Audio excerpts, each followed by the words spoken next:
Would you mind telling me whose brain I did put in? And you won't be angry? I will not be angry. Abby someone. Abby someone. Abby who? Abby Normal. This is the Abby Normal podcast, here to tell you that you're weird, and that's normal. Midway through 7th grade, my parents decided I was up to no good, and they sent me to private school. I was not happy about this. As I'm sure you can guess, this place was filled with little social inbreds. So the girl from public school was immediately labeled a slut, one of the 90s favorite words. At my previous school, I was the good girl, so this was new territory. But I had an opportunity. Who did I want to be? Identity is complicated, so let's hear from our friends how they navigated some big ones: family, religion, ethnic heritage, sexuality. But we're going to start with Annie, who has a surprise for me.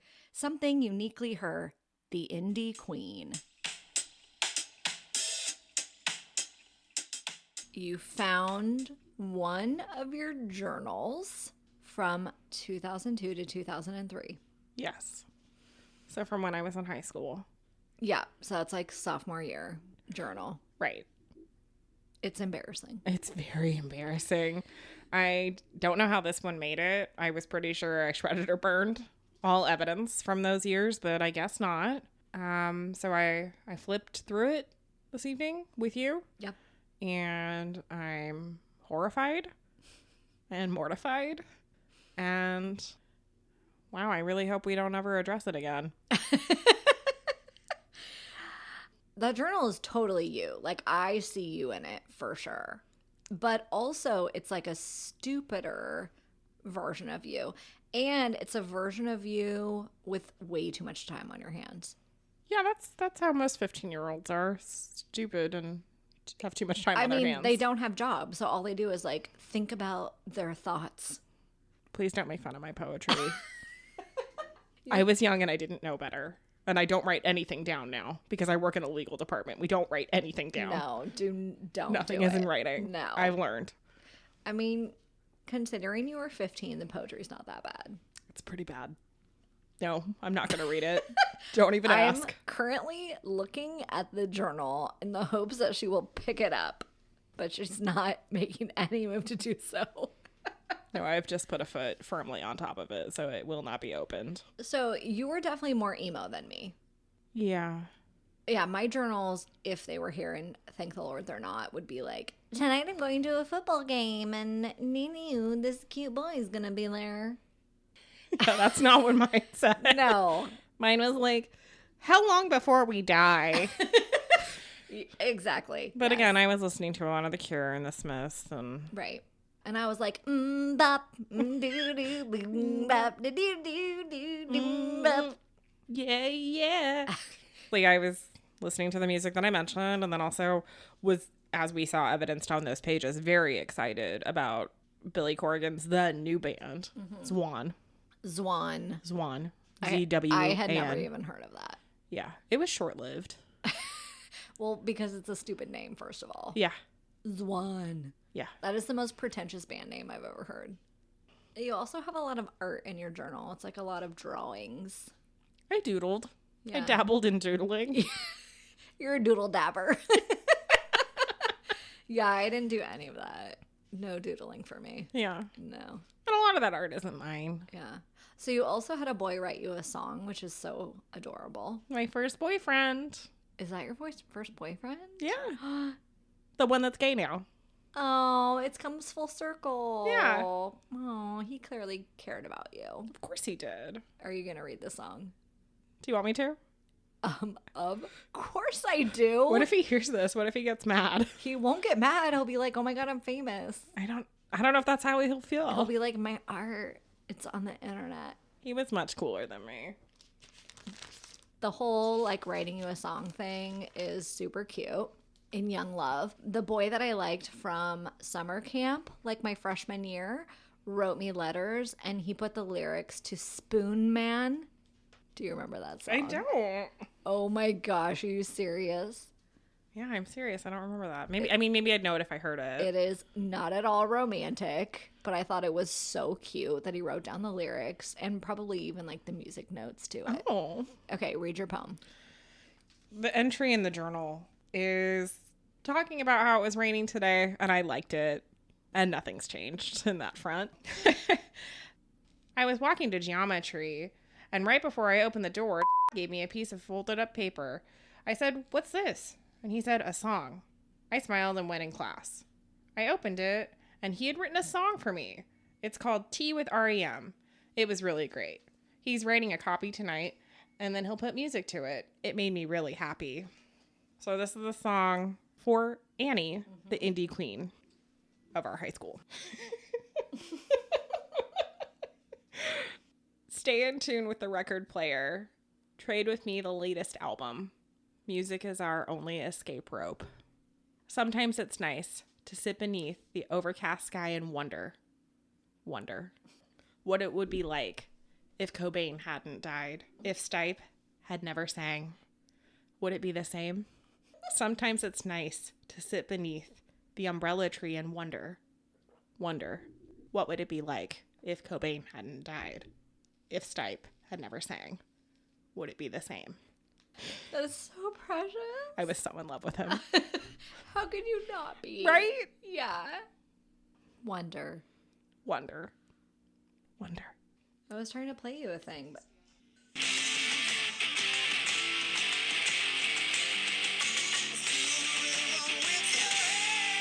Okay, it's Soundgarden, I remember now.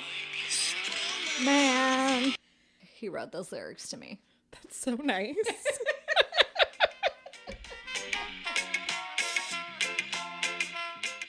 Miss Cindy navigated a new school within a religious framework she wasn't a part of. Here's how she found her place. So you went to Catholic school? I went to Catholic school, you yeah. I went to were not necessarily Catholic. I was not necessarily Catholic. My father was raised Catholic. When I say father, I'm talking about my stepdad. And he was raised Catholic, but wasn't like a hardcore Catholic. He was like a Christmas and Easter Catholic, and which is how I like it. Yeah. But we went to like proper midnight mass. It was all very ceremonious and exciting. But I was not baptized.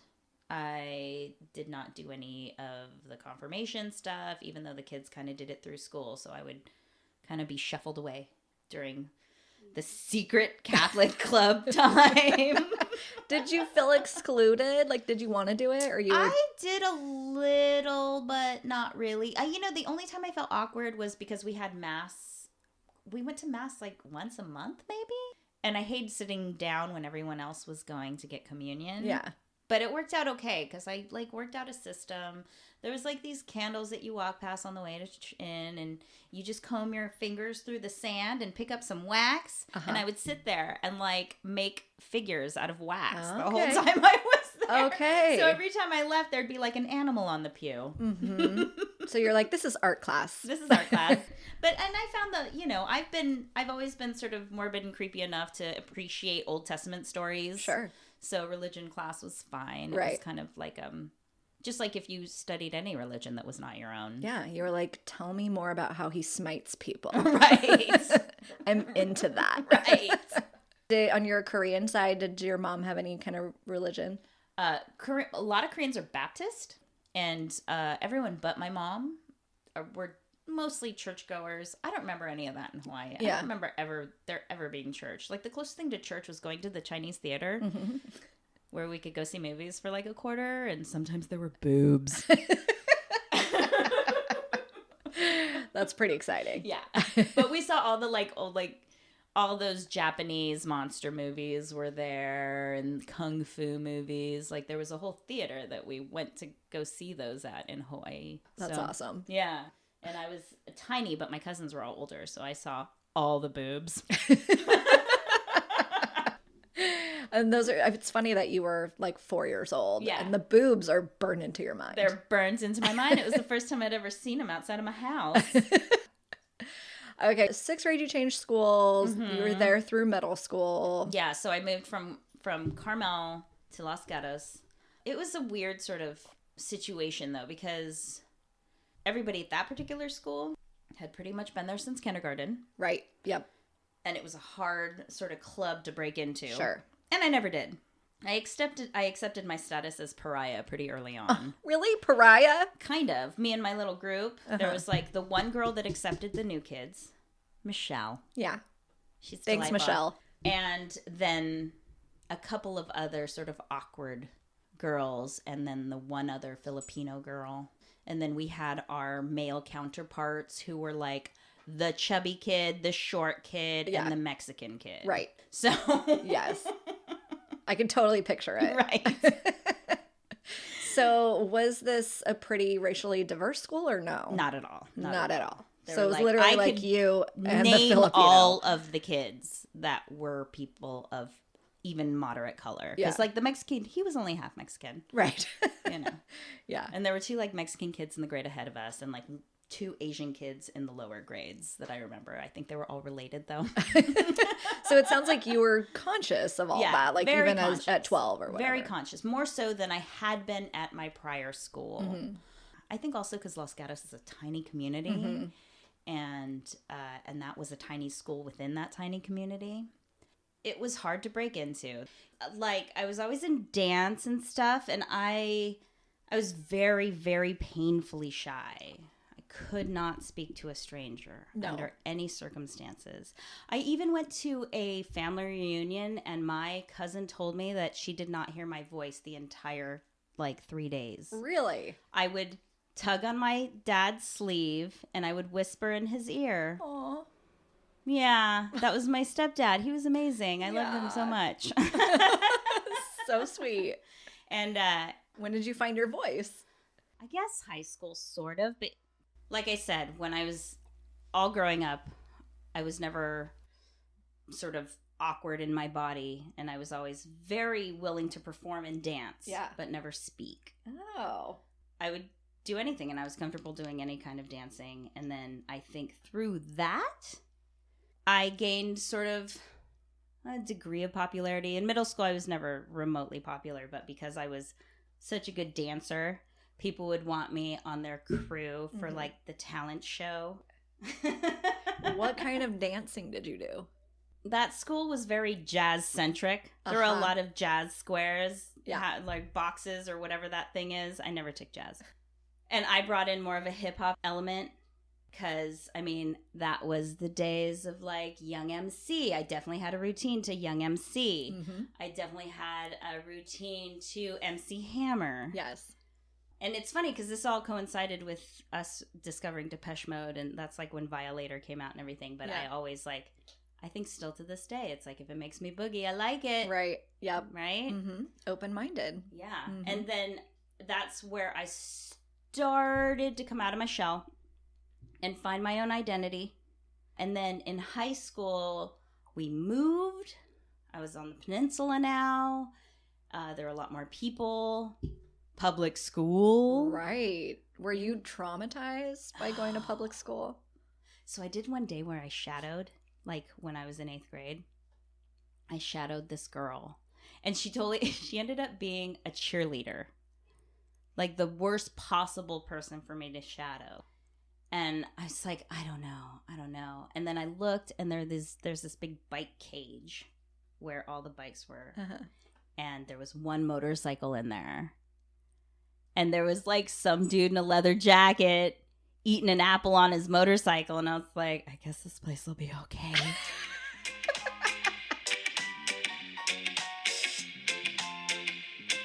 Carmelita discovers other families are not the same as hers, and she finds her voice. At the time when I was growing up, it was probably about 40% Latino population. So we were everywhere. So there wasn't an otherness in terms of numbers. Mm-hmm. I think for me it was interesting because I kind of pass. Mm-hmm. I'm pale. I speak English without an accent. You have a California girl accent. Right. But... without an obvious accent. And so it was kind of interesting. I always identified with my ethnic heritage, but we definitely had a different relationship to it than my parents. And I'm the oldest. So I think out of my 3 siblings, had the most tension around being the first American experience in our family. Because I think, my father, although he had grown up here in the U.S., I mean, he lived in a community and at a time that it was like Mexican families lived around other Mexican families and they socialized with other Mexican families. And people of different ethnicities kind of kept to themselves. And so I think my experience was kind of interesting because I had friends of different cultural backgrounds, different religious backgrounds. And so there was definitely, there was kind of a sense I was educating my parents as I was growing up. Like, I'm trying to figure stuff out and I'm trying to help them figure it out.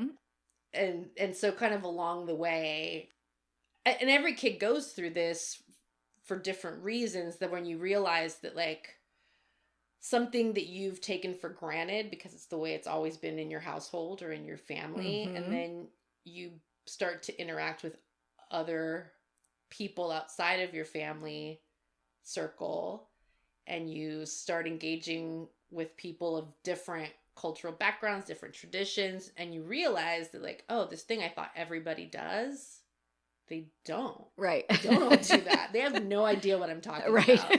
And vice versa. You'd find out like other people do things totally different and I had no clue. My mother and father have an extremely traditional relationship. It's kind of appalling to people who aren't prepared. My mom takes my dad's shoes off when he comes home from work. Once he's done from work, he like sits... I would freak out if I saw your mom take off your dad's shoes. And your mom is a delight. She is. It's interesting to talk to her about it because from her perspective, like, no, this is something I want to do. And to her, it's like not weird at all. And so it was like getting to know other families to realize like, oh, like not every family does this. Not everybody's mom waits on their spouse. I mean, that's just the way it was in my household. And so I didn't know any different. So that was kind of eye-opening. And just other things like, I had friends who would like do sleepovers and they had been doing that since they were little. And my parents were just like, what the hell? No, I'm not sleeping at this stranger's house. Yeah. I know these people. I mean, just all kinds of little things that you kind of don't realize.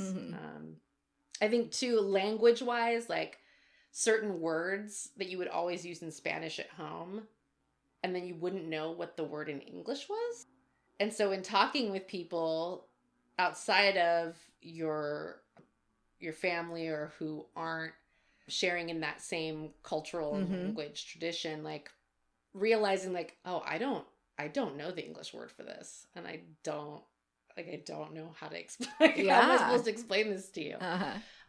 It got especially interesting in high school because when I was in elementary school, middle school, style-wise, I mean, just very like average. I mean, I was always an artistic kid, but this is kind of very average, jeans and t-shirts and whatever. And it was always light complected.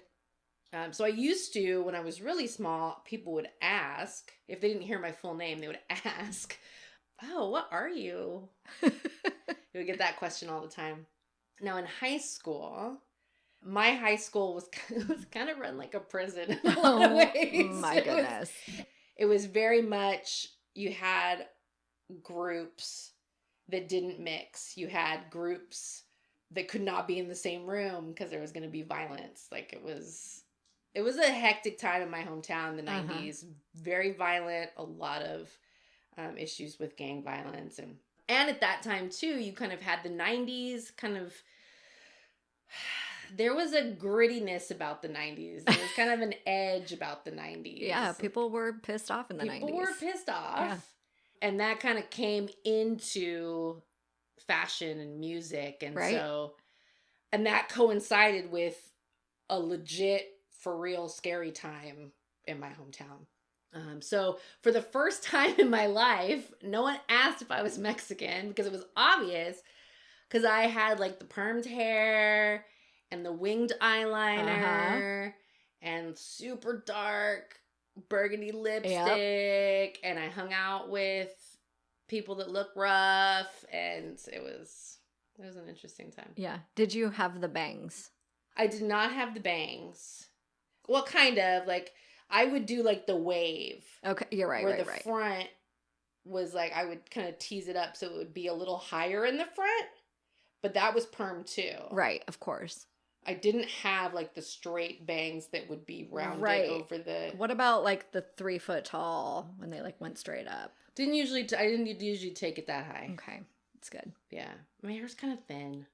It's kind of fine. It's kind of hard. Yeah, so it wasn't an option for you. It wasn't really an option. I mean, I could have pulled it off, but it would have been a lot of work. Yeah. Junior high, I got into choir the rest of my time in school. And choir was like my saving grace. Like, choir was the one class I didn't cut. Like, choir was the one place I showed up. The day they pulled me out of school to go to rehab, like, choir, that was the one class that I, like, went up to the teacher and told him I wasn't coming back. Because choir was, like, that was my saving grace. You loved it. The singing, yeah. Did you have to wear the ugly ass choir dresses, though? Oh, my God. So when I was in junior high, 7th grade, Mrs. Puentes, most awesome Shout out. music teacher, Mrs. Puentes, she asked me to audition for the show choir, jazz chorale. And the jazz chorale would do performances, and they would get to wear cool outfits. Like, the regular choir class, you just wear your street clothes. They might tell you to wear, like, all one color or something. But the jazz chorale, you got outfits. Well, the year I was in it, we got these, like, polyester, like, the ugliest shade of blue polyester, like, skirt and blouse sets. They were, like, really ugly. And then we had character shoes.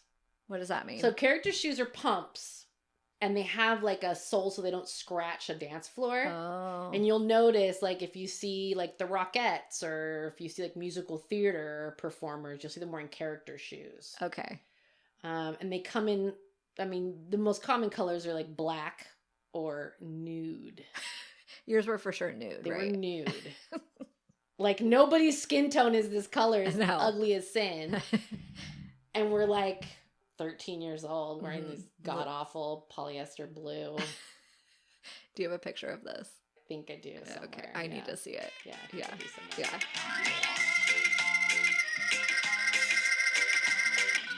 Eric moved from California to Colorado and grows up in a culture that is not conducive to his identity. Colorado is, especially, it was a culture shock beyond all belief. Yeah, in what way? Like, how is it different? Going from going from a very, very diverse area to an area where I think 92% of the people were white, and there weren't Asian restaurants. There weren't all of these cultural things that had been normal in my life. Like, my parents are very much believers in try all the interesting things. Then the only way you'll know if you like it is if you try it. So we tried all the interesting foods, and I loved a lot of the interesting foods, and then we moved, and it was just very white, very conservative, very traditional, and that was very much not our jam. My mom was a hippie. My dad is my dad, but his father was a special effects artist for Universal Studios. Cool. He was an artist when he was younger. So it was very much not, at first, it was very confusing and alienating, because I'm surprised, but people would make fun of me for my accent. They said, "You sound like you're from California." And I'm like, "I am from California." And then they'd laugh at me and say, "Why do you say dude all the time?" That's my California accent. Yeah, I'm like, dude is the default setting for Californians. For literally everyone and everything. In 92, I would have been 93. Yeah, I was like 15 years old. And Colorado had this bill passed called Amendment 2 that enshrined bigotry into the Constitution. It made it specifically legal to fire gay people from their jobs, deny them housing, and it went to the Supreme Court and was considered unconstitutional like that. Oh wow! But that was the environment I was coming to terms with terms about my sexuality, that was what was going on in the bigger world picture around me. So I had, it was trauma. And so my opinion was, at 19, I was like, as soon as I graduate college, I'm getting the hell out of here. But the Colorado I left 20 years ago and the Colorado that's there now are two very, very different beasts. Yeah, especially with that issue. Yeah, especially, well, just in general, the culture there seems far more open-minded than it was in 1997 when I left. Now the culture in general, our culture in general has shifted more open, I think. I hope. Yeah. We're doing a little backsliding right now, but what is the quote? The trend of history is towards progress, I think. Something like that. Where it's like, it does get better, it just may sometimes... It's going to take a while. Glacial speed. That's true.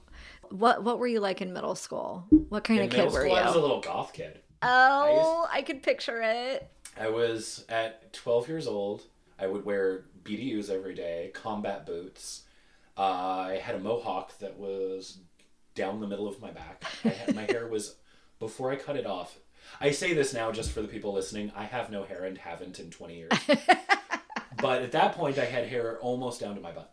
I had real long hair, and it was all kinds of fun colors. Wait, how can you make a mohawk with hair that long? Well, I never spiked it up. It was just shaved. Oh, I see. It was shaved down the middle, and then it just was very long. Wait, it was shaved on the sides. It was shaved on the sides, and long. I had this stripe down the middle that was 2.5 feet long.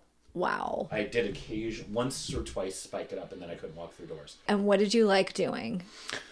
Mostly at that point, I spent a lot of time in my room. I painted, I would draw. I'm an illustrator and artist by inclination, if not by trade. So there wasn't a lot to do. There weren't a lot of weird kids. So we all kind of hung out together as security. Yeah. So that was middle school gothiness. And what, like, were you in tune with your sexuality in middle school? I wasn't really full terms with my sexuality until I came out to the first person I came out to, I was 15. So I was firmly in high school at that point. But I think I understood, but I didn't know what it meant. Yeah. I knew I was attracted to boys, but in, the early 90s, the late 80s, nobody talked about that. So I didn't know what that meant. And that ends up leading to a lot of confusion and a lot of struggle just with identity, because in the 80s and 90s, you had a very different perception of gay people that was put out by the media. And like, there was just a different mindset at that time. I'm not judging, but it was definitely different. And there was a lot of, I felt, maybe it's my anxiety, but I felt a lot of expectation to fit into that mold.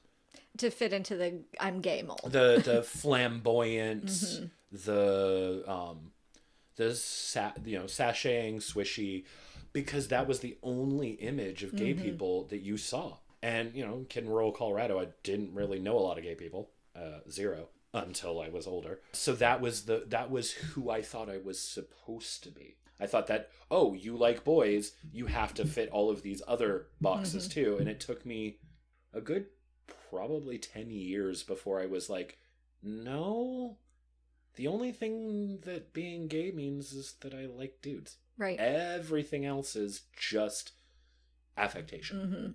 And so, be you. Like the real lesson that I took from that over the course of years was be you, be unapologetically you, and people either like you or don't, and that's them. As long as you're sincere with what you need and being you, then everything else is negotiable. 41 now, it took me a good long time to be able to come to that perspective. Did you date girls in high school? I have one ex-girlfriend who I am still to this day friends with. Yeah, good. Which just seems to be a very, very common thing with gay people from the Midwest, is we all had girlfriends. They all knew. They didn't care.